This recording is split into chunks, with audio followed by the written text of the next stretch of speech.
say believe in yourself and don't don't be the best kept secret. Be willing to share your vision and your story with other people because uh, um, people want to be a part of something bigger than themselves. And if you can present a vision that invites that, you will attract people to want to be a part of it.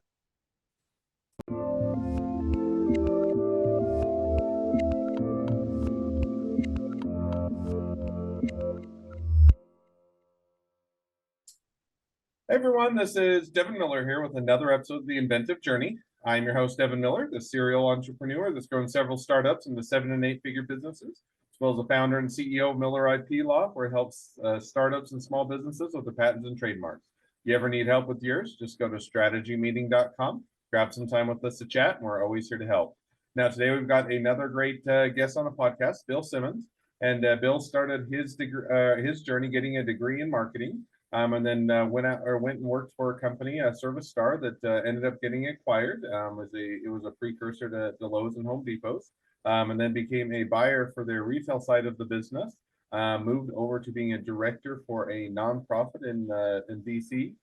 Did a ton of speaking engagements, and then the pace of life is more than he wanted with that position. So shifted over to the coaching business, which is what he's doing now. So with that much as an introduction, welcome on the podcast, Bill. Well, thank you, Devin. Appreciate it. I'm excited about being here with you today. Absolutely excited to have you here. So I just gave a quick walkthrough to a much longer journey. So why don't we rewind and unpack that a bit, and tell us a little bit about how your journey got started coming out of college with a marketing degree. Yeah, I was really fortunate, and as you mentioned, worked for a company called Service Star, which is no longer around. They were acquired by, I believe, by True Value eventually. It's before the big box stores of Lowe's and Home Depot, and it was before words like mentoring and coaching were big.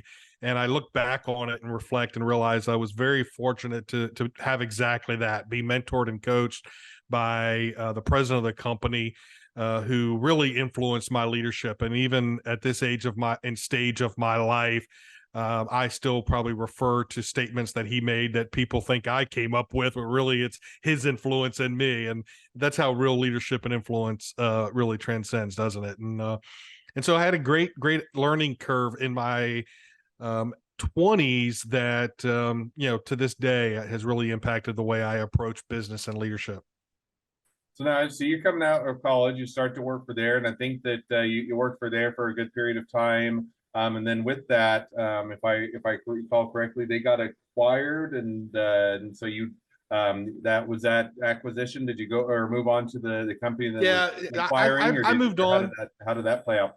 Yeah, I moved on before the acquisition, but I took a really unusual turn into the nonprofit world and eventually became the executive director for a nonprofit in Washington, D.C. that focused on college internships for students of various colleges coming to the city to learning how to do urban outreach for 2 semesters from August to May. And we had a 38-acre campus on the Maryland side of DC. And that's really where kind of the entrepreneurial leap, I started the work there in DC. It had been in other cities, and so they were bringing it there. So I was being a builder, which I think ultimately is what every entrepreneur is, right? What really is an entrepreneur? We're builders at heart, and so I was able to build that organization, and it required a lot of travel, which was fundraising and recruiting for the program itself, and that put me in a lot of amazing conversations. I had 300 speaking engagements in the first 6 years. So if you do the math, it's about one a week, right? And so we also did public school assemblies as a part of that. I don't know if you remember back in the day when, in public schools, and you got to be kind of ballsy to stand in the middle of a high school gymnasium with 3,000 high school students, right? And that really taught me a lot about practical leadership and bringing a team along to build something new. Now, what was so you did or moved over to doing the not or the nonprofit doing that in DC? Now, what was their kind of focus, or what were they? What was that engagement, or what did they? What was the nonprofit for? Yeah, we focused on college interns coming in. They were able to earn college credit as a part of, we that was again before some of the online school really became popular in the early 2000s. And so we had to be on campus, extension campuses of those universities. Students were taking the classes with us, and then also being able to outreach, learning how to have cooperative intercity relationships, whether with government or non-geo organizations, being able to impact anything from education to homelessness to a variety of outreaches within the city. So we were really learning how to meet. Homelessness was a big deal.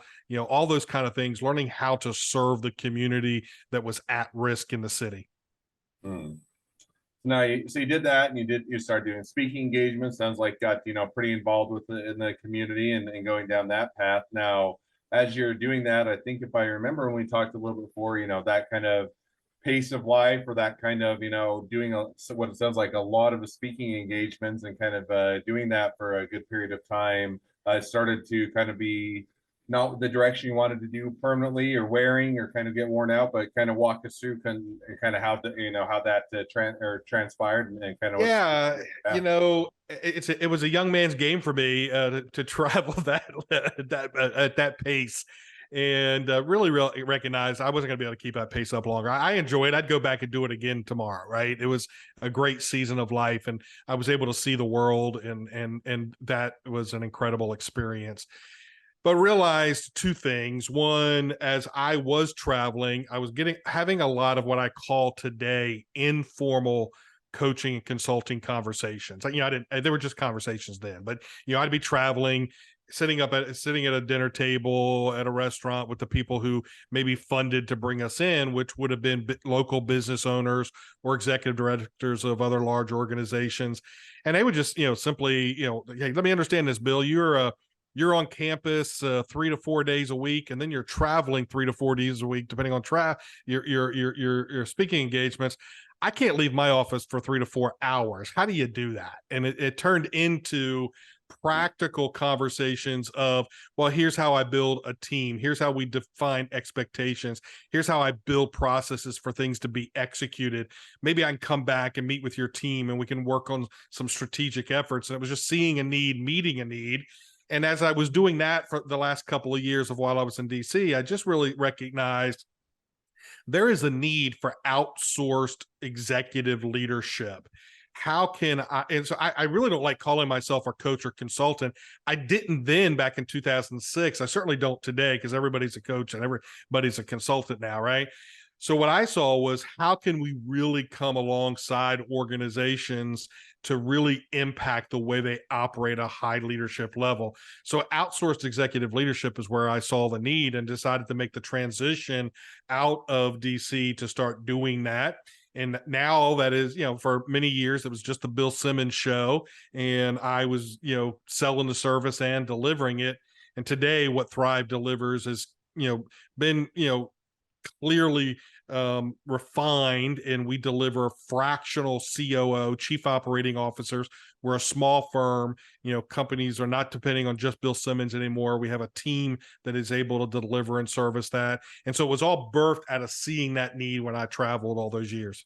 So now you saw that need, you say, okay, here's kind of where we're going to be focusing. And I agree that, it seems like we live in a world where there's more coaches than there are businesses, and, where there's just a wide variety. Now I have a lot of good friends, and a lot of clients that are coaches. And I think that there is certainly a need for them, but I think that you start to get lumped in or crowded in with a wide variety. And it sounds like, to be able to distinguish and clearly identify what your services are, it sounds like you took a bit of iteration. So you kind of have that idea and that direction. So here's what the need is. Here's how you're going to set that up.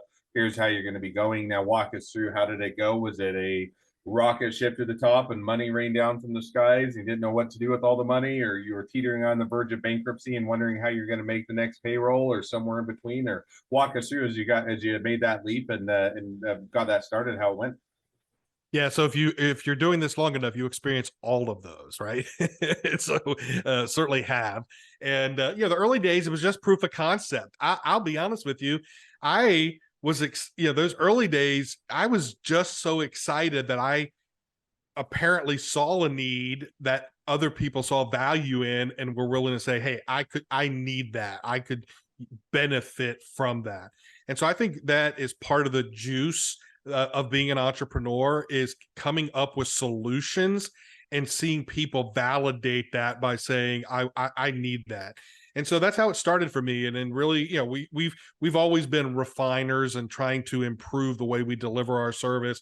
But at the very beginning, getting clients who would agree to be able to benefit from that service. And honestly, you just kind of make it up as you go, right? You think you know what the market wants, you try to offer it in a certain way, and eventually the market tells you like, hey, here's the way we want that delivered, here's what works better for us. Seasons and times and technology changes and adapts, but for us it was very exciting to be able to start. And for I often tell people that since 2006, this has not been a side gig for me. This is how we've paid our mortgage, and this is how we've gone on vacation, and this is how we've built our life. And so that's the proof in the pudding. That's another, and not to sound cynical, but it's part of my pet peeve about coaching and consulting too, that there's too much side gig work. Like this is, I'm all in on how we help and serve and deliver our clients to provide them the best quality service. No, I think that that definitely makes perfect sense, and sounds like it's been a good path and a good iteration as you've gone through things. So now, so with that, now as you've kind of reached the present day, kind of where do you see the next 6 to 12 months headed for you? Kind of what is that path as you guys continue on? Is it bringing people on, staying status quo, ramping things back, expanding out, or kind of walk us through what you see as that next 6 to 12 months?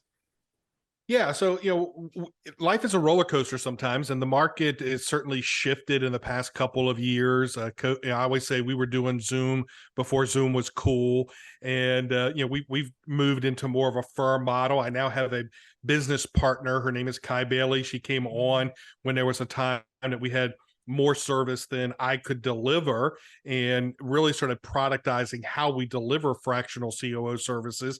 And so as we have grown into this small firm, it's really making sure that we're focusing on business development. People can't use a resource they don't know about, and it's our job to make sure that entrepreneurs are hearing that if they are a creator and a visionary of a business and they have a gap in between their vision and how their company is operating, we can't eliminate that gap, but we can shrink it, right? And so let us come alongside to help you do that. The market after COVID, if 5 years ago, if you'd have jumped on LinkedIn and looked up fractional COO, I dare to say you might have only been able to count them all on two hands.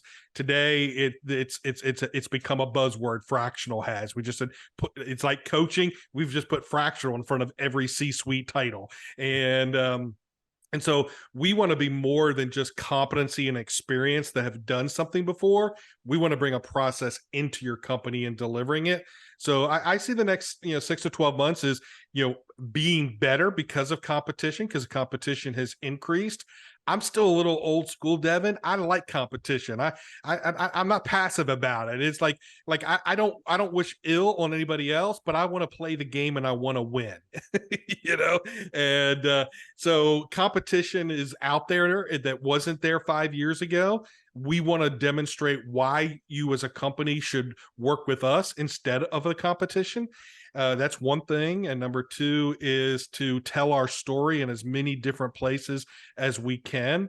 And even though we live in a time currently today that I would say economic confidence is not at our highest, and not trying to be political, not trying to be anything else. It's just if we're all honest, despite everything that's going on in the world, economic confidence today is not what it was just a few years ago. And so as a result, people are a little bit risk averse, right? They're not taking the risk on their vision and their dream to scale. And we want to be around people that are recognize opportunity is still there, and not out of desperation, but out of desire and vision, we should be able to help grow your company. So we see the next 12 to 18 months as just being magnets that attract people with that kind of mindset on how we can help serve you. No, sounds like an awesome place to be, and a great road ahead. And so now with that, now as we've kind of reached the present day of your journey, and even looking a bit into the future as to where things are headed, it's a great time to transition to the two questions I always like to ask towards the end of each episode. So we're going to jump to those now. So the first question I like to ask is, along your journey, what was the worst business decision you ever made? What'd you learn from it? Yeah, what was the worst business decision I ever made? I was thinking about that when we talked earlier, and I think the worst business decision I ever made was not scaling soon enough. Mm, I went through that journey of being a solopreneur or single shingle, whatever terminology you like to use, and being somewhat satisfied with that, and having a vision where, hey, I believe this can be scalable. I think we can move into a firm model. I think we can productize our service. I spent too long, Devin, in that mode of thinking we could, I think we could, I think we could. And the biggest mistake I made was not moving fast enough into that firm model. I waited too long. mm. No, and I think that it is hard because sometimes you don't know when to make those jumps or when to make those changes, and so you hold on a bit too long, or you wait a bit too long, and then you look back and say, if I would have known now kind of what I know then, or if I could be a Monday morning quarterback, that's the change that I make, or the mistake and the lesson I learned from. So I think that's definitely. Yeah. And I would honestly, this why it was a really hard question when you first told me about that, because I don't like to live life in the rear view mirror. And I think I am wired, and I see every mistake as a not a failure, but as an opportunity to learn from it. So like I had to really be like, well, I know I made mistakes, but who cares? Like I'll be out, and what was the mistake? And I made the best decisions I could when I made them. But Yep. if I could go back and talk to myself in 2006, I would say believe in yourself sooner, and your firm model is worth pursuing.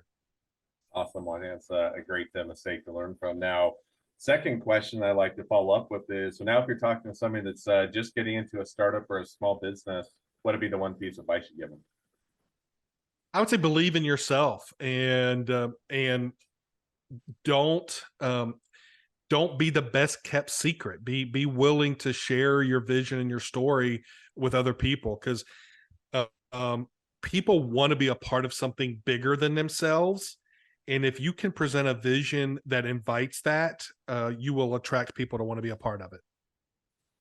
Awesome. Well, I think that's definitely a great piece of advice and a great takeaway. So, well, now as we kind of wrap towards the end of the episode, if people want to reach out to you, they want to be a customer, they want to be a client, they want to be an employee, they want to be an investor, they want to be your next best friend, any or all of the above, what's the best way to reach out to you, contact you, find out more?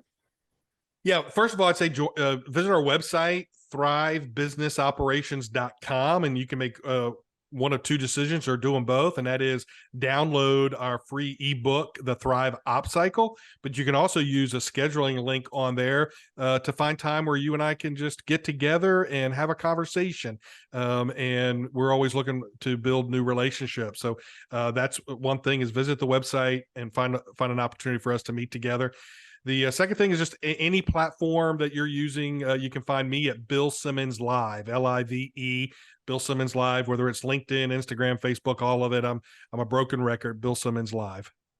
Awesome. Well, I definitely encourage people to reach out, support a great business, make a new connection. If nothing else, make a new best friend. So with that, thank you again for Bill for coming on the podcast. It's been a fun. It's been a pleasure. Now, for all of you the listeners who are out there, if you have your own journey to share and you'd like to be a guest on the podcast, we'd love to have you. So just go to inventiveguest.com, apply to be on the show. A couple more things as listeners. Make sure to click share, subscribe, leave us a review. Helps us to reach even more startups and small businesses to help them along their journey to success. And on that note, if along your journey you ever need help with patents or trademarks or anything else with your startup or your small business, just go to strategymeeting.com. Grab some time with us to chat, and we're always here to help. Well, thank you again, Bill, for coming on the podcast, and wish the next leg of your journey even better than the last. Thank you, Devin.